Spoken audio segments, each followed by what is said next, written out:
प्रिय विद्यार्थियों, paradise science centre में आप सभी का स्वागत है। आज हम लोग लीवर के विषय में समझेंगे और इसका शॉर्ट नोट्स के रूप में आपको पीडीएफ भी इसमें दे दिया जाएगा। तो हम बिना समय गंवाए लीवर को शुरू करते हैं और इसके विषय में जानते हैं, और जितने भी इसके परीक्षा के लिए महत्वपूर्ण टॉपिक हैं, महत्वपूर्ण बिंदु हैं, वो सभी बिंदुओं को हम लोग डिटेल्स चर्चा करेंगे। तो फर्स्ट शुरू करते हैं लीवर की स्ट्रक्चर। ये हमारा जो वक्ष गुहा है, जो चेस्ट कैविटी है, उसमें दाहिनी ओर स्थित होता है और ये 2 चैम्बर का बना होता है, जिसका फिगर आप यहाँ पर देख रहे होंगे। यह फिगर जो यहाँ पर आपका बनाया हुआ है, यह फिगर आपका एक लीवर का फिगर है। और ये लीवर देखने में इसी तरह से होता है, जिसका दाहिना चैम्बर थोड़ा सा बड़ा होता है, दाहिना कर का भाग लोब बड़ा होता है और बायां लोब थोड़ा छोटा होता है, क्योंकि बाएं ओर हमारा हृदय स्थित होता है। तो दाहिना भाग और बायां भाग, ये 2 लोब होते हैं, बड़े बड़े लोब होते हैं। हालांकि दाहिने लोब में भी 2 लोब और बाएं दाहिने भाग में भी 2 लोब होते हैं, लेकिन मुख्य रूप से अगर माना जाए तो 2 ही लोब माना जाता है, एक दायां लोब और एक बायां लोब, एक राइट लोब और एक लेफ्ट लोब। ओके। और इसके नीचे एक गॉल ब्लैडर भी होता है। इसके नीचे एक अंदर में दाहिना लोब के ठीक नीचे एक गॉल ब्लैडर होता है, पीत्त की थैली जिसको कहते हैं। और ये दोनों लोब जिस नली से जुड़ता है उसको हेपेटिक डक्ट कहते हैं। जिस नली से जुड़ता है उसको कहा जाता है हेपेटिक डक्ट। हेपेटिक डक्ट देख रहे होंगे। और ये जो पित्त नली है उसको कहा जाता है बाइल डक्ट। इसको कहा जाता है बाइल डक्ट। जिस पित्त का रस जो ढो के लाता है उसको कहा जाता है बाइल डक्ट। तो ये हमारा संरचना था। हम संरचना के बाद इसके कुछ बिंदुओं को देखते हैं। तो आते हैं हम इसके बिंदु को। ये देखिए, हमारे शरीर का ये लार्जेस्ट ग्लैंड यानी सबसे बड़ा ग्रंथि माना जाता है। लार्जेस्ट ग्लैंड का मतलब ये सबसे बड़ा ग्रंथि, सबसे बड़ी ग्रंथि होती है। ये 2 लोब का बनाता है। अभी हम देखे चुके थे, राइट लोब और लेफ्ट लोब। इसका वजन कितना होता है भाई? तो 1.5 किलो से 2 किलो तक हो सकता है। इसका वजन बहुत ज़्यादा होता है और ये करीब करीब शरीर के पूरे भार का 3.5% माना जाता है। शरीर के वजन का, कुल वजन का 3.5% माना जाता है। अच्छा, दोनों लोब किससे जुड़ा होता है? अभी हमने चर्चा किया था। ये दोनों लोब किससे जुड़ा होता है? हेपेटिक डक्ट से जुड़ा होता है। दोनों लोग हेपेटिक डक्ट से जुड़ा होता है। ठीक है। दाएं लोब के नीचे क्या होता है? पित्ताशय की थैली होती है। दाएं लोब के नीचे पित्ताशय की थैली होती है। ठीक है। अच्छा, या इसके बाद हम लोग देखते हैं इसका जो पित्त की थैली है, पित्त की थैली जो होता है ये 8 सेंटीमीटर लंबा और 2 सेंटीमीटर चौड़ा होता है। 8 सेंटीमीटर लंबाई ज़्यादा होता है और चौड़ाई कम होता है। एक चीज़ और ध्यान में रखने की बात है कि पित्त की थैली घोड़े के अंदर नहीं पाया जाता है। घोड़ा में पित्त की थैली नहीं पाया जाता है। उसमें डायरेक्ट पित्त का रस जाता है, पित्त की थैली की ज़रूरत नहीं होती है। तो इसी तरह से कभी कभी हम लोग के अंदर भी जब पित्त की थैली में पथरी हो जाता है तो उस पित्त की थैली को काट के हटा दिया जाता है, और वैसे समय में हमारा पित्त का रस डायरेक्ट हमारे भोजन में मिलते रहता है और पित्त की थैली में संग्रह नहीं होता है। तो चलिए आगे बढ़ते हैं। हमको गॉल ब्लैडर की कुछ कार्य के विषय में देखते हैं। गॉल ब्लैडर, जिसको हमको पित्त की थैली कहते हैं, पित्ताशय भी कहते हैं, तो इसके विषय में हम पहले चर्चा कर चुके हैं कि ये 8 सेंटीमीटर से 2 सेंटीमीटर चौड़ा होता है। इसमें लीवर कोशिका द्वारा पित्त रस संग्रहित रहता है। ये देखिए, पित्त की थैली अपने से कोई स्राव नहीं करता है। इसमें पित्त रस जो आता है वो कहाँ से आता है? तो ये लीवर कोशिका जो स्रावित करता है उसका रस जमा होकर के, संग्रह होकर के पित्त की थैली में आता है, जिसको पित्ताशय कहते हैं। तो पित्ताशय जो है केवल स्टोरेज पार्ट है, संग्रह करने वाला भाग है। इसमें स्राव लीवर कोशिका करता है। तो पित्त का स्राव कौन करता है? लीवर कोशिका करता है, जिसको कहते हैं हेपेटोसाइट। इसको कहते हैं हेपेटोसाइट। ओके। पित्त रस का रंग कैसा रहता है? हल्का हरा रंग का होता है। ये भी पूछा जाता है आपसे प्रश्न में, तो इसका रंग जानिएगा, हल्का हरा होता है। अच्छा, पित्त रस और अग्नाशय रस ये दोनों कहाँ खुलते हैं? हमारे छोटी आंत के ग्रहणी, जिसको कहते हैं ड्यूडेनम या ग्रहणी कहते हैं, उसमें खुलते हैं। और दोनों नली, जो अग्नाशय रस और पित्त रस, दोनों एक विशेष नली में मिल करके एक ज्वाइंट नली से खुलता है। उस नली का नाम है हेपेटोपेनक्रिएटिक डक्ट। हेपेटोपेनक्रियाटिक डक्ट। तो ये दोनों का जो स्राव है एक नली में मिल जाता है और यही नली खुलता है डुडेनम में, इसको कहा जाता है हेपेटोपेनक्रियाटिक डक्ट। ओके, याद रखिएगा, संयुक्त रूप से खुलता है। अगला है पित्त रस का पीएच मान आपको पूछा जाता है, ये होता है 7.77 और इसका प्रकृति क्या हो जाएगी, जब 7 से अधिक है तो ये क्षारीय प्रकृति हो जाएगी, इसका प्रकृति क्षारीय हो जाएगी यानी बेसिक हो जाएगा।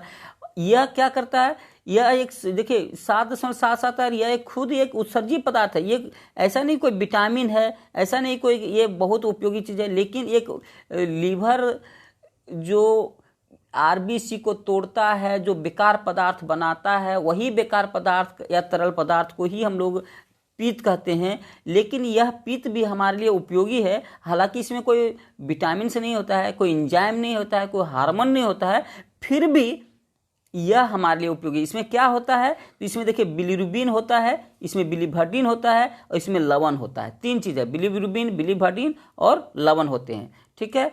और ये करीब करीब प्रतिदिन 700 से 1000 ml पित्त रस माने 1 लीटर पित्त रस बनते हैं प्रतिदिन। इसका काम क्या है, ये उपयोगी क्यों है, क्योंकि इसका कार्य देखिए तो समझ में आ जाएगा कि इसका उपयोग क्या है। देखिए इसके विषय में समझिए, यह वसा का पायसीकरण करता है, ये कई बार परीक्षा में पूछ चुका है, इसको याद रखिएगा, ये वसा का पायसीकरण करता है। वसा मतलब हमारे जो पेट में तेल घी जो हम भोजन के रूप में लेते हैं, डालडा या कुछ भी वसा का पदार्थ खाते हैं, तो वो पचता नहीं है, उसको वसा क्या करता है, पायस बना देता है, कोलवाइड बना देता है, घोल देता है, और जब घुलता है तो उसी को कहते हैं पायसीकरण। जो घुल जाता है वसा किसमें, पित्त रस में, इसी का नाम है पायसीकरण, या इसी को साबुनीकरण भी कहा जाता है या सोपिनिफिकेशन भी कहा जाता है। तो ये उसी तरह से है जैसे आपके हाथ में घी तेल डालडा लगा हुआ हो और साबुन के साथ अगर आप पानी मिला के धोते हैं तो ये देखिए घी तेल डालडा जल्दी घुल करके और एकदम एक आराम से घुल जाता है, जबकि ऐसे पानी में धोएं तो नहीं धुलता है। ठीक वैसे ही ये साबुन की तरह ही घुल जाता है वसा हमारे पित्त रस में, इसी को कहा जाता है सोपिनिफिकेशन, इसी को कहा जाता है पायसीकरण, और इस क्रिया के बाद ही वसा का पाचन हो पाता है। इस प्रकार से यह साबुनीकरण करके इसको पचने में मदद करता है। क्या करता है, पचने में सहयोग करता है, ध्यान रखिएगा। चलिए अगला पॉइंट है, यह बिलिरुबिन तथा बिलिवर्डिन का उत्सर्जन करता है। देखिए ये बिलिवर्डिन क्या है, आरबीसी का टूटा हुआ रंजक है, हेमोग्लोबिन का टूटा हुआ, मेनली क्या है, हेमोग्लोबिन से टूटता है और हेमोग्लोबिन टूट के बनाता है, हेमोग्लोबिन टूट के बिलिवर्डिन बनता है हमारे लीवर में, और वही इसमें रहता है पित्त में, और ये पित्त के रूप में ये हमारा चला जाता है किसमें, हमारे आंत में, छोटी आंत में, और फिर मल के रूप में बाहर आ जाता है। तो ये एक प्रकार का यह उत्सर्जन का भी काम करता है, कौन, पित्त। और ये दूसरा अगला काम क्या करता है, ये जो वसा पचता है, और वसा पच करके टूटता किसमें, वसीय अम्ल में और ग्लिसरॉल में। ये फैटी एसिड कर सकते हैं और ग्लिसरॉल करते हैं। तो वसा जब भी पचता है तो 2 चीज़ बनाता है, फैटी एसिड और ग्लिसरॉल, और इसका अवशोषण करने में ये हमारा पित्त रस ही मदद करता है। तो वसा का अवशोषण या वसीय अम्ल या ग्लिसरॉल का अवशोषण में पित्त रस मदद करता है, यह इसका एक कार्य भी है।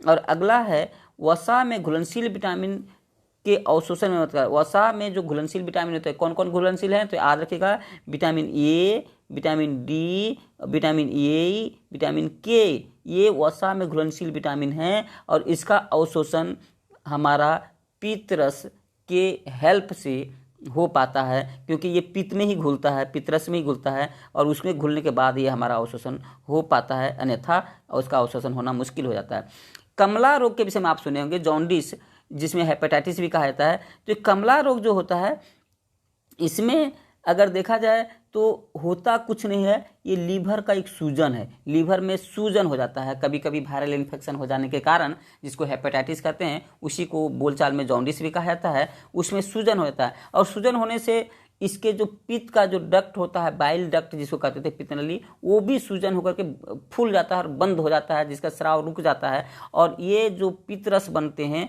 या जो हेमोग्लोबिन के टूटने से बिलिरुबिन बिलिवर्डिन बनते हैं, वो अब हमारे आंत में नहीं आकर के वो रक्त में फैलने लगता है, तो जिससे हमारा पूरे शरीर में बिलीरुबिन बिलीवर्डिन फैल जाते हैं। और बिलीरुबिन के फैलने से हमारा शरीर का रंग पीला दिखाई देने लगता है। बिलीरुबिन के फैलने से हमारा शरीर का रंग पीला दिखाने लगता है। और बिलीरुबिन किसके कारण फैलता है? ये हेपेटाइटिस के कारण रक्त में फैल जाता है, अन्यथा नहीं तो इधर हमारे मल के माध्यम से बाहर आ जाता है। तो देखिए हेपेटाइटिस, यहाँ हम वही बात लिख रहे हैं कि पित्त वर्णक रक्त में फैल जाता है, इससे त्वचा का पीला दिखाई देने लगता है, इसी को कमला रोग कहा जाता है, ध्यान रखिएगा। अच्छा, अगला देखेंगे, ये हमारा लीवर का कार्य क्या है। अगर कभी कभी आपको पूछा जाए हेपेटाइटिस क्या है, तो विषाणु जनित रोग है, और ये इसमें A B C D E इस तरह के हेपेटाइटिस के प्रकार होते हैं।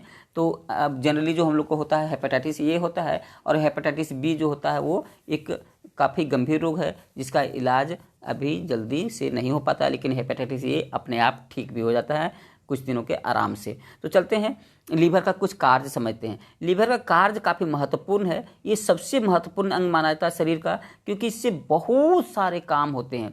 देखिए सबसे पहला काम तो अभी हम लोग देखे थे कि ये पीतरस का स्राव करता है, ठीक है। इसके अलावा काम इसको देखिए, ये हमारे अंदर जो कार्बोहाइड्रेट है, पहले भोजन करते तो ग्लूकोज में टूटता है, अतिरिक्त ग्लूकोज है ये ग्लाइकोजेन के रूप में लीवर संचित कर लेता है, अतिरिक्त ग्लूकोज। और जब ग्लाइकोजेन के रूप में हमारा कहाँ संचित हो जाता है? ये लीवर में संचित होता है, जिसको कहते हैं ग्लाइकोजेनोसिस कहते हैं, और ग्लाइकोजेनोसिस के रूप में लीवर में जमा होता है। लेकिन कभी कभी जब हमारे शरीर में ग्लूकोज की कमी हो जाती है, तो यही ग्लाइकोजन टूट करके फिर वापस ग्लूकोज बना देता है। इस प्रकार से यह हमारा कार्बोहाइड्रेट का मेटाबॉलिज्म भी करता है, उपापचय भी करता है, ये लीवर का काम है।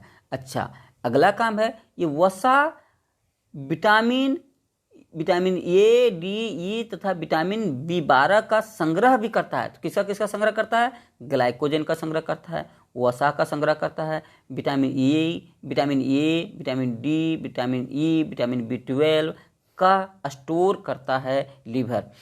इसका एक बड़ा काम यह है कि भ्रूण अवस्था में जब पेट में बच्चा पल रहा होता है, गर्भ में जब बच्चा पल रहा होता है, उस समय आरबीसी का निर्माण अस्थि मज्जा में नहीं हो पाता है, उस समय आरबीसी का निर्माण लीवर में होता है। तो जब तक गर्भ में रहता है बच्चा, तब तक उसका आरबीसी लीवर बनाता है, और जब उसके अंदर अस्थि मज्जा विकसित हो जाते हैं तो जन्म के ठीक कुछ दिन पहले के बाद, मतलब एक आध महीने के, मतलब कर सकते हैं 32वें सप्ताह से माना जाता है कि उसका जो बोन मैरो है वो आरबीसी बनाने में सक्षम हो जाता है। उसके पहले आरबीसी लीवर में बनते हैं, ठीक है। चौथा नंबर पॉइंट हम लोग देख रहे हैं इसमें, मृत आरबीसी का अपघटन जब होता है वो दो जगह जानते होंगे आप, एक तो करता है प्लीहा और एक करता है लीवर। तो यहाँ पर लीवर का एक काम है आरबीसी का अपघटन भी करना। आरबीसी जब मर जाते हैं तो उसको तोड़ करके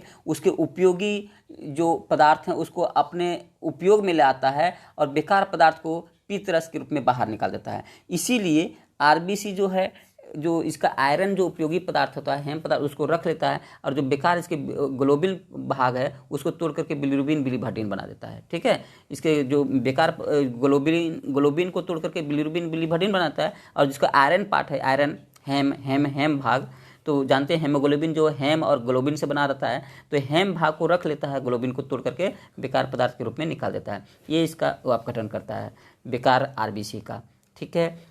अगला पॉइंट है यूरिया का निर्माण करता है। देखिए इसका काम है एक यूरिया का बनाता है। यूरिया कैसे बनता है? तो देखिए समझने को सीखिएगा कि यूरिया बनाता नहीं है, ये जब प्रोटीन का ये तोड़ता है, कोई भी प्रोटीन का जब टूटता है तो पहले तो एमिनो अम्ल बनेंगे, और एमिनो अम्ल के और भी भाग जब टूटता है तो क्या होता है? अमोनिया बनता है। अमोनिया के अलावा यूरिक अम्ल बनता है, यूरिक अम्ल के अलावा CO2 बनता है, CO2 के साथ साथ यूरिया भी बनता है। तो इस प्रकार से अगर आपको पूछा जाए कि प्रोटीन के अपघटन से क्या क्या बनते हैं, ऐसे क्वेश्चन बार बार आते हैं, आपको याद रखना है एमिनो अम्ल तो बनना ही बनना है, इसके अमोनिया, यूरिक अम्ल, CO2 और यूरिया, 1 2 3 4 ये बेकार पदार्थ हुए, ये बेकार पदार्थ जिसको कहते हैं बाय प्रोडक्ट बनते हैं, और उपयोगी पदार्थ कौन है, अमीनो अम्ल, ये हमारा उपयोग हो जाता है और ये सब बेकार शरीर से बाहर निकाला जाता है। ये सब हमारे बेकार पॉइजनस पदार्थ होते हैं, टॉक्सिक पदार्थ होते हैं जिसको शरीर बाहर निकालता है। तो देखिए इसीलिए इसको लीवर को कहा जाता है, यह शरीर के अंदर विष निवारक है, विष निवारण करता है। विष निवारण मतलब डिटॉक्सिफिकेशन, डिटॉक्सिफिकेशन मतलब टॉक्सिक को डिटॉक्सिफाई करना, जहर को हटाना। तो इसको ये सबसे बड़ा काम है विष निवारण करना, तथा इस तरह के विष को तोड़ करके बाहर निकालना, ये जहर को बाहर निकाल देता है। ठीक है, ये इसका सबसे बड़ा उपयोग है कि जितने तरह के आप ड्रग्स खाते हैं, दवा खाते हैं, टॉक्सिक पदार्थ खाते हैं या कुछ भी प्रोटीन्स खाते हैं, तो उसके जो जहरीले पदार्थ हैं, जहरीले प्रभाव हैं, उसको खत्म करने का काम लीवर करता है। इसको इसीलिए हम बोलचाल में इसको समझने के लिए कह सकते हैं कि ये शरीर के अंदर, ये जैसे एक सनातन धर्म में माना जाता है कि शंकर जी जहर पी लिए थे मंथन में, उसी तरह से ये हमारे शरीर के अंदर जहर को पी करके हमको बचाता रहता है, अर्थात ये हमारे अंदर विषकारक, विष निवारक है। 7वां नंबर पॉइंट पर हम चर्चा करते हैं, यह शरीर में रक्त निर्माण के लिए लौह तत्व का संग्रह करता है। अभी हम चर्चा कर रहे थे कि हेमोग्लोबिन जब टूटता है तो ग्लोबिन को तोड़ करके बाहर निकालता है, उसको आयरन को ये रख लेता है। आयरन इसका उपयोगी चीज है, ताकि फिर कभी प्रोटीन लीजिएगा तो आयरन के साथ मिला करके खून बना देगा। इस प्रकार से यार और भी भोजन में जितना भी आयरन रहेगा, तो सबसे बड़ा स्टोर, आयरन का स्टोरेज पार्ट यही होता है हमारा लीवर। ये सर्वाधिक स्टोर करता है आयरन का, सर्वाधिक स्टोर आयरन का करता है लीवर। कहीं भी अगर पूछा जाए कि सर्वाधिक स्टोर आयरन का कहाँ होता है, तो लीवर में।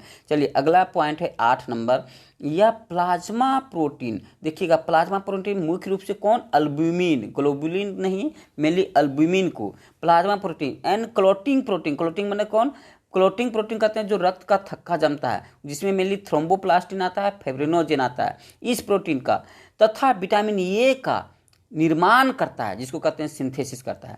तो किसका किसका, अल्ब्यूमिन का, थ्रोम्बोप्लास्टिन का, फाइब्रिनोजेन का और विटामिन ए का संश्लेषण लीवर में होता है।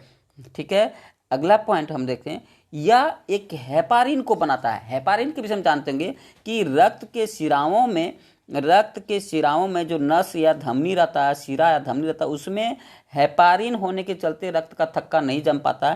तो इसी को कहता है एंटीकोगुलेंट। जो रक्त का थक्का जमाता है उसे कोगुलेंट कहा जाता है, और जो रक्त का थक्का जमने से रुकता है उसे हेपारिन कहा जाता है। तो हेपारिन का निर्माण भी लीवर में होता है, और रक्त का थक्का जमने वाला प्रोटीन का निर्माण भी लीवर में होता है। सोच लीजिए, दोनों का काम लीवर करता है। अगला पॉइंट हम देखते हैं, लीवर वसा, कार्बोहाइड्रेट, प्रोटीन का उपापचय करता है। इसमें मेनली देखिएगा वसा और प्रोटीन, मुख्य रूप से आप देखिए वसा का जो पित्त रस है उसके बिना पाचन हो नहीं सकता है, इसलिए वसा तो हो ही गया।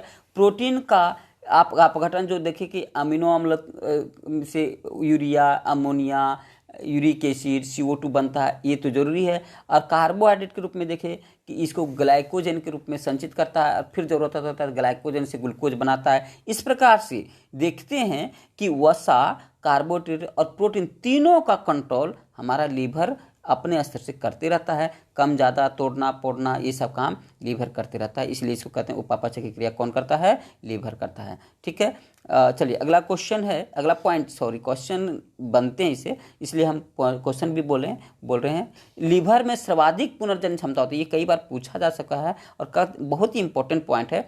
लीवर में सर्वाधिक पुनर्जनन, रीजनरेशन, मतलब अगर लीवर को कुछ खराब हो जाए तो ये खुद से अपने आप को बना लेता है, खुद से अपने आप को फिर से निर्माण कर लेता है। इसीलिए कभी जॉन्डिस, कभी कुछ लोग शराबी वगैरह लोग कुछ उसके लीवर बराबर खराब होते रहते हैं, लेकिन थोड़े दिन का अगर राहत दे दिया जाए, थोड़े दिन छोड़ दिया जाए बुरी आदतों को, तो फिर से ये लीवर अपने आप को ठीक कर लेता है।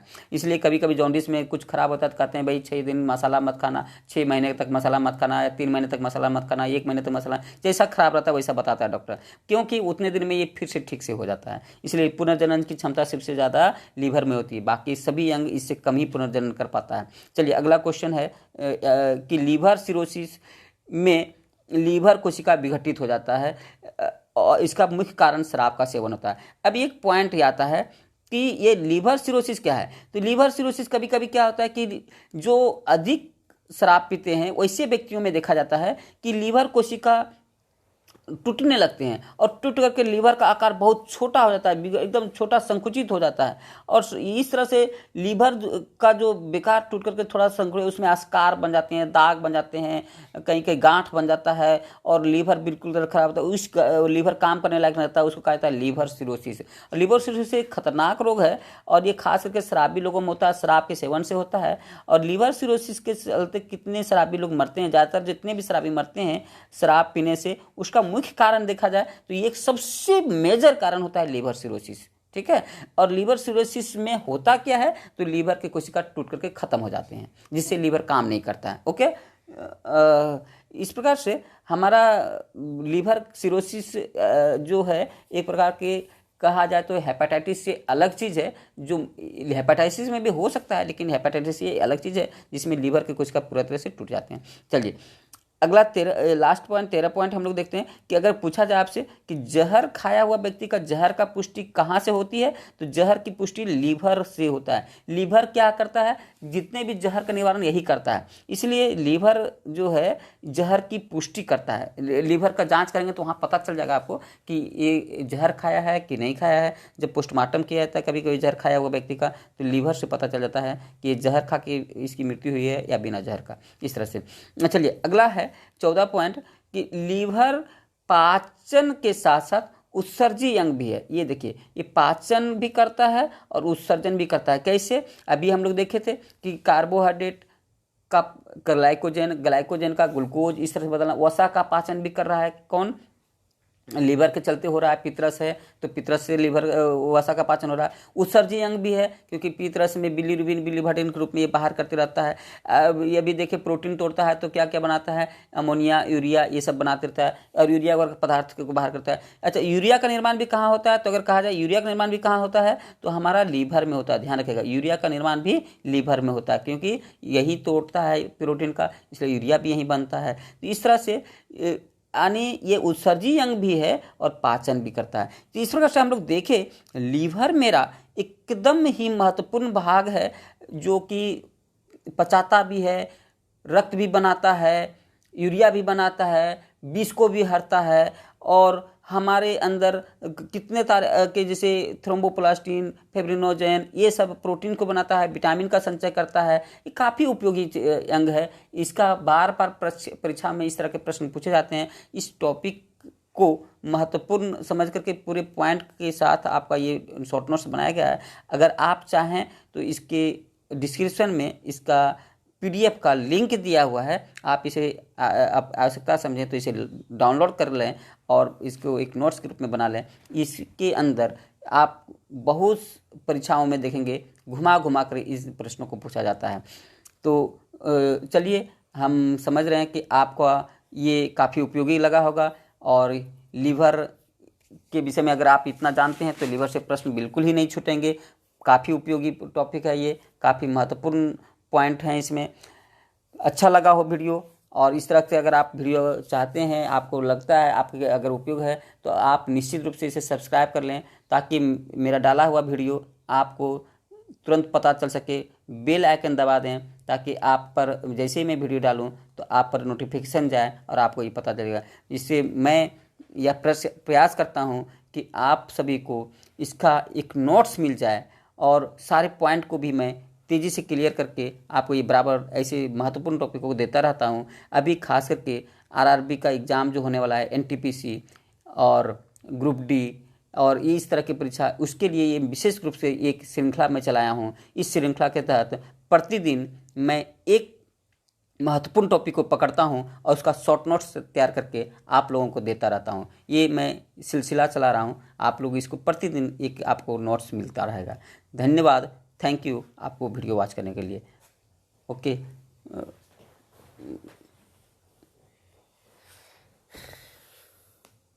चलिए, आप लोग इस वीडियो को अच्छा लगा और आप अपने